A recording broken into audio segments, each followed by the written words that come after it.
Bonjour Nicolas Bay. Bonjour. Nous allons évoquer ce début de dialogue, ça ressemble à ça, entre les Gilets jaunes et un membre du gouvernement. Mais d'abord un mot sur le discours du président de la République. J'imagine que vous n'avez pas été totalement convaincu, mais est-ce que vous lui reconnaissez au moins le mérite d'avoir pris la mesure de la colère et de l'avoir peut-être comprise ?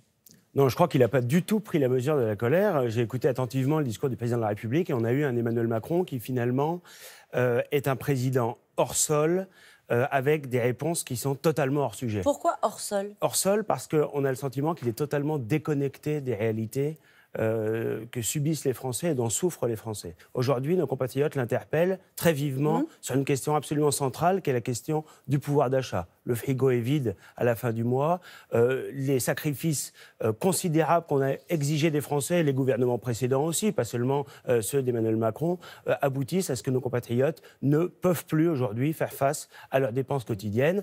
Et le matraquage fiscal qui a été opéré depuis un an, 5 milliards d'euros d'impôts supplémentaires en 2018, et ces taxes sur le carburant qui frappent très durement les automobilistes, ceux qui sont obligés d'utiliser la voiture pour aller travailler, eh bien aujourd'hui c'est devenu absolument intenable. À cela, il a répondu. À non, cela, il a tenté de répondu. répondre, notamment sur l'instauration d'une taxe flottante sur les prix des carburants qui pourrait baisser, par exemple, en cas de hausse des prix. C'est-à-dire qu'on aurait une hausse... Du baril du brut. C'est ça, on aurait une hausse un tout petit peu plus faible que celle qui était prévue pour absorber les fluctuations du baril. Ça a déjà existé dans le passé, c'est pas quelque chose de très nouveau, mais globalement, on va continuer à taxer très durement le carburant, 60% du pays à la pompe. Et surtout, le problème, c'est que c'est toujours les mêmes qui payent, pour avoir toujours moins en face, parce que c'est ça le fond du problème.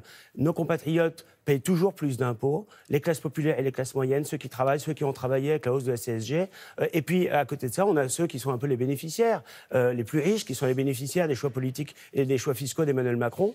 Quand on est aux responsabilités, elle est difficile à apporter cette réponse-là. Par exemple, dans les doléances des deux Gilets jaunes qui ont été reçus par le ministre de Rugy, il y a par exemple la promulgation des lois par les citoyens eux-mêmes. Ils demandent la consultation par voie de référendum du peuple, la baisse de toutes les taxes. Est-ce que vous soutenez le mouvement, mais est-ce que vous soutenez des mesures comme celle-ci ? Nous soutenons bien sûr la baisse de la fiscalité. On a un niveau très élevé de prélèvements obligatoires en France. Donc baisse de toutes les taxes, c'est possible ? 45% environ du PIB, quand la moyenne des pays de l'OCDE se situe plutôt à 35 ou 37%. Donc il faut urgemment baisser les impôts. Et si Emmanuel Macron entendait vraiment le mouvement des Gilets jaunes, qui est soutenu quand même par une très large majorité des Français, eh bien il procéderait à un moratoire immédiat sur toutes les hausses d'impôts, notamment celles qui étaient prévues au 1er janvier. Mais la réponse, elle est plus globale, parce que sur la question de l'écologie, si vous me permettez très rapidement, l'écologie aujourd'hui est utilisée comme un prétexte par le gouvernement pour s'engager dans des choix industriels qui sont d'ailleurs assez hasardeux, la voiture électrique, si on prend en compte la fabrication, puis l'usage, puis le traitement des déchets, eh bien elle est presque aussi polluante que la voiture diesel ou la voiture essence. Et par ailleurs, l'éolien, eh bien on sait très bien que ça va être un coût au mégawatt-heure qui est 2 fois supérieur à celui du nucléaire. Donc les Français n'ont pas fini de payer et de souffrir parce que ces choix-là ne sont pas des choix authentiquement écologiques. On va revenir sur les choix énergétiques, mais est-ce que vous reconnaissez qu'il y a un début de dialogue entre les Gilets jaunes et le gouvernement ? C'est une bonne chose qu'ils aient été reçus, et sur quoi ça doit déboucher ? La question qu'on se pose désormais, c'est qu'est-ce qui se passe samedi ? Écoutez, moi je ne suis pas très convaincu qu'ils soient capables de faire les grands choix qui sont nécessaires, mais il y a un début de dialogue, il était temps. Ça fait 15 jours ou 3 semaines qu'on assiste à un mépris, une arrogance absolument incroyable qui s'exprime par la voix des différents ministres. Monsieur Gaïvo qui fait des leçons aux Français en leur expliquant qu'ils doivent utiliser des Zoé pour aller travailler, ce qui est totalement illusoire. On a monsieur Castaner et monsieur Darmanin qui ont été insultants, méprisants, qui ont essayé de dénigrer totalement ce mouvement des Gilets jaunes. Alors vous demandez la démission du ministre de l'Intérieur. Oui, dans une pétition qui a été lancée sur votre site internet, il avait parlé des séditieux de l'ultra-droite qui avaient répondu à l'appel de Marine Le Pen sur les Champs-Élysées. Vous demandez la démission du ministre de l'Intérieur. Monsieur Castaner a menti. Il est ministre de l'Intérieur. Il est chargé d'assurer la sécurité des Français et il est chargé aussi d'assurer l'ordre et de veiller à ce que les manifestations se passent dans de bonnes conditions. Au lieu de ça, il a menti. Il a menti, il a dit que c'était des groupes d'ultra-droite, alors que tous les rapports de police ont établi que c'était des casseurs d'extrême gauche qui ont essayé, comme souvent dans les manifestations d'ailleurs, de parasiter ce mouvement qui, au demeurant, était parfaitement pacifique. Donc il a essayé de dénigrer ce mouvement, de le diaboliser, alors que c'est un mouvement légitime de protestation qui est soutenu, les enquêtes d'opinion Le Monde, par 80% des Français. Donc vous demandez la démission du ministre de l'Intérieur, comme vous avez demandé, j'ai vérifié, la démission de Manuel Valls, de Bernard Cazeneuve, de Gérard Collomb. Vous avez un problème avec les ministres de l'Intérieur? Non, on a un problème avec les ministres de l'Intérieur qui font la leçon aux Français, qui sont incapables d'assurer l'ordre public.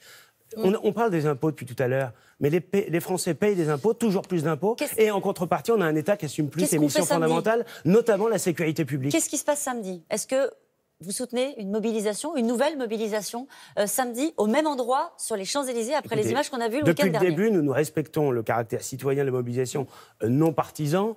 On n'appelle pas à manifester, on soutient ce mouvement, clairement, et on ne voit pas pourquoi une manifestation ne pourrait pas avoir lieu sur les Champs-Élysées. Encore une fois? Mais dans l'histoire, c'est déjà arrivé. En 68, la manifestation des gaullistes, c'était sur les Champs-Élysées. Juste après les images qu'on a vues le week-end dernier, vous savez ce qu'a fait le gouvernement? Une bonne idée. Au lieu de dire oui à la manifestation sur les Champs-Élysées, ou au contraire non, et on boucle le périmètre, ils ont laissé venir un certain nombre de gens, y compris d'ailleurs des casseurs, pour ensuite envoyer du gaz lacrymogène sur les manifestants. Tout ça est une attitude qui est totalement irresponsable, et on voit que derrière, il y a des arrière-pensées politiciennes pour essayer d'étouffer ce mouvement. Nicolas Bay, est-ce que vous voulez revoir ces images? Écoutez, moi j'ai vu les images. Est-ce que vous voulez les revoir samedi? C'est la question que je vous pose. Juste, est-ce que... J'imagine qu'au Rassemblement national aussi, on a aussi la vocation de faire mieux. Est-ce que le ministre de l'Intérieur peut faire en sorte qu'une manifestation, même sur les Champs-Élysées, se déroule normalement et que l'ordre et la sécurité soient assurés? Ce ne sera quand même pas si compliqué. Est-ce que vous allez participer au grand débat, la grande consultation organisée par le gouvernement pour être rapporteur d'idées sur la transition énergétique, notamment et le pouvoir d'achat, puisque c'est votre sujet? Oui, mais est-ce qu'on en est encore là à lancer des grandes consultations? Qu'enfin on tienne compte de la situation du pays, qu'on arrête de matraquer fiscalement, de saigner les Français comme le gouvernement le fait depuis 1 an et demi. Si, bien sûr, mais sur la question de l'écologie, il faut sortir du modèle actuel de libre-échange transcontinental.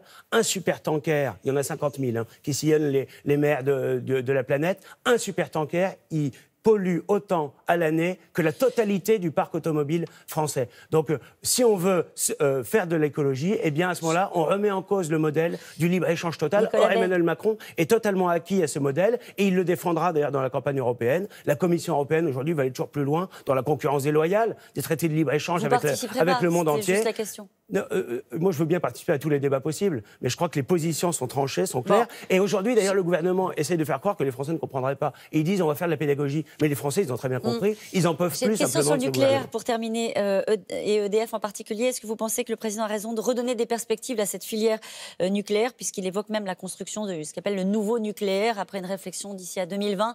C'est une bonne chose? Oui, c'est une bonne chose. Je ne suis pas sûr qu'il en ait ensuite le courage et la volonté, mais évidemment que le nucléaire est une filière qui doit faire partie intégrante du mix énergétique. Ça reste une énergie décarbonée, peu chère et sûre, contrairement à ce qui a été souvent dit par les uns ou les autres, par les écologistes qui essayaient comme ça de dénigrer cette filière-là. Mais encore une fois, ce qu'il faut, c'est faire en sorte que la facture d'électricité des Français ne soit pas en hausse continue, comme c'est le cas ces dernières années, comme ce sera le cas au 1er janvier, avec les hausses qui sont annoncées. Merci beaucoup, Nicolas Bay. C'est à vous, Laurent.